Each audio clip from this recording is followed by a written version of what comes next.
ఏపీలో ఇప్పటికిప్పుడు ఎన్నికలు జరిగితే CM ఎవరవుతారు?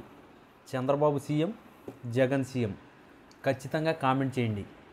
Medical council of India ప్రకటన సాక్షిగా కూటమి ప్రభుత్వం తప్పుడు ప్రచారం బట్టబయలుదేరింది. మాజీ మంత్రి డాక్టర్ సిద్దిల అప్పలరాజు స్పష్టం చేశారు. రాష్ట్రంలోని కొత్తగా నిర్మించిన ప్రభుత్వ మెడికల్ కాలేజీల్లో 60 పీజీ సీట్లను కేటాయించడం ద్వారా చంద్రబాబు ప్రభుత్వం విషప్రచారానికి తెరబడిందని తేల్చి చెప్పారు.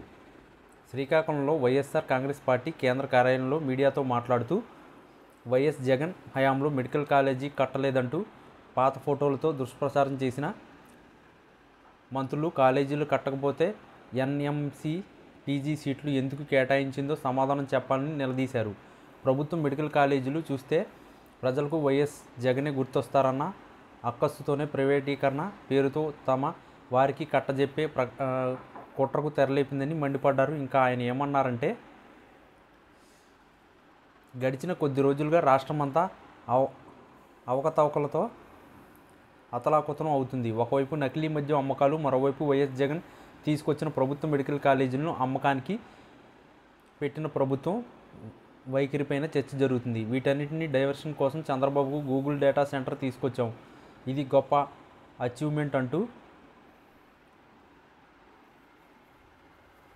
ప్రభుత్వ కొత్త వాదనను తెరపైకి తీసుకొచ్చింది. ఈ నేపథ్యంలో రాష్ట్ర ప్రజలందరూ తెలుసుకోవాల్సిన విషయం చోటు చేసుకుంది. నెల రోజులుగా వైఎస్ జగన్ సహా వైఎస్ఆర్ కాంగ్రెస్ పార్టీ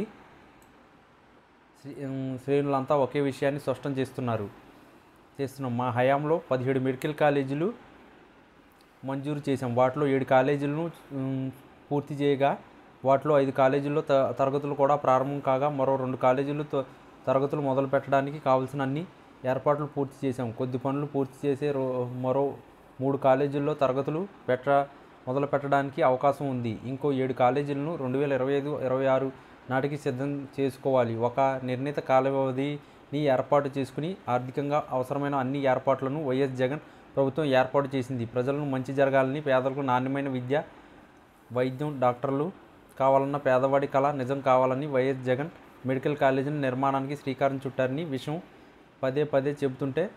నిర్మాణానికి శ్రీకారం చుట్టిన విషయం పదే చెబుతుంటే మరోవైపు ముఖ్యమంత్రి చంద్రబాబుతో సహా మంత్రులు, ఇతర కూటమి నేతలు వరకు అసలు వైఎస్ జగన్ అసలు మెడికల్ కాలేజీలే కట్టలేదు, అంతా అబద్ధం, కాలేజీలు ఇంకా పునాదుల దశలోనే ఉన్నాయని ఊదరగొడుతున్నారు. వైద్య శాఖ మంత్రి సత్యకుమార్ ఇదే మాట చెప్పారు. హోంమంత్రి అనిత అయితే ప్రొఫెసర్ మాదిరిగా ఒక ప్రజెంటేషన్ ఇస్తూ విజయనగరం, రాజమండ్రి మెడికల్ కాలేజీ గురించి చూపిస్తూ కాలేజీ పనులు మొదలైనప్పుడు ఫోటో, ఏలూరు మెడికల్ గురించి పునాదుల నిర్మాణం వాటి ఫోటోలు తీసుకొచ్చి ప్రభుత్వ ప్రజలను ఏమార్చే పని చేశారు. వాళ్ళకన్నా మీడియా బలాన్ని అడ్డం పెట్టుకుని వైఎస్ జగన్ మెడికల్ కాలేజీల నిర్మాణం చేపట్టలేదని పదే అసత్య ప్రచారాన్ని ప్రజల ముందే రుద్దే ప్రయత్నం చేశారు.